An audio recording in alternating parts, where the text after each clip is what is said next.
राधे राधे दोस्तों, मैं कविता बेलिया हमारे YouTube चैनल में आप सभी का स्वागत करती हूँ। चलिए चलते हैं धार्मिक और प्रेरणादायक कथाओं की ओर।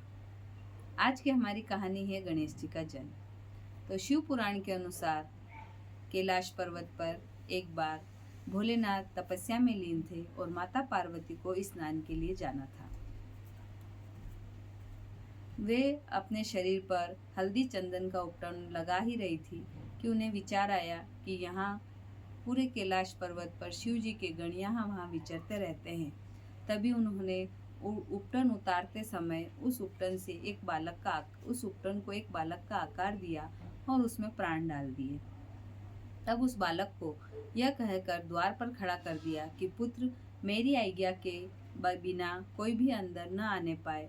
और वह बालक माता की आज्ञा का पालन करते हुए द्वार पर पहरा देने लगा।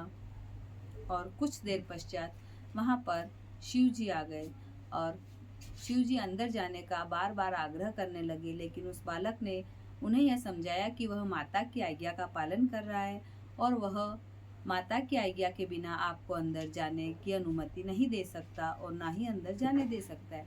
फिर भी भोलेनाथ बार बार उस बालक से आग्रह करते हैं कि पुत्र, मुझे अंदर जाने दिया जाए। माता पार्वती उनकी पत्नी है और मुझे अंदर जाने दो। लेकिन वह बालक माता की आज्ञा का पालन कर रहा था, इसलिए उन्होंने शिव जी को अंदर नहीं जाने दिया। बार बार आग्रह करने के पश्चात भी जब शिव जी को उस बालक ने अंदर नहीं जाने दिया, तब शिव जी को क्रोध आ गया और क्रोध से शिव जी ने अपने त्रिशूल से उस बालक का वध कर दिया। अब शिव जी अंदर चले गए। तब माता पार्वती ने पूछा कि आप अंदर कैसे आए।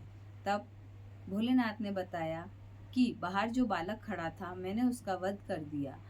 यह सुनते ही माता पार्वती को क्रोध आ गया। वे अत्यंत क्रोधित हो गई और माता पार्वती, जो कि प्रकृति की देवी है, पूरी प्रकृति तहस नहस हो गई और उनके क्रोध अति विकराल होने लगा। तब वहाँ सभी देवी देवता उपस्थित हुए और उन देवी देवताओं ने भी माता को शांत करने के लिए माता की कई स्तुति की, लेकिन माता का क्रोध शांत नहीं हो रहा था।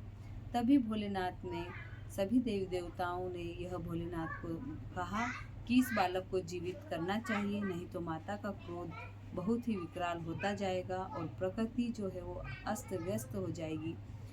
तब भोलेनाथ ने उस बालक को जीवित करने का निश्चय किया और अपने गणों को यह कहा कि उत्तर दिशा की ओर जाओ और जिस भी बालक का आपको मुख मिले उसे लेकर आओ।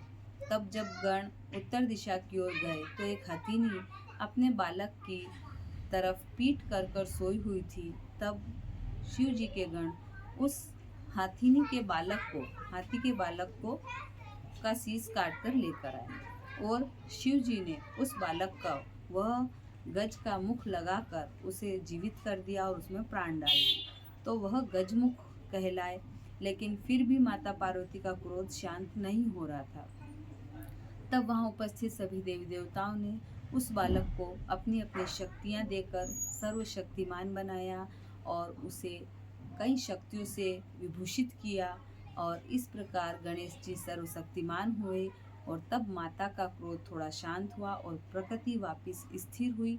इस प्रकार गणेश जी का जन्म हुआ। धन्यवाद।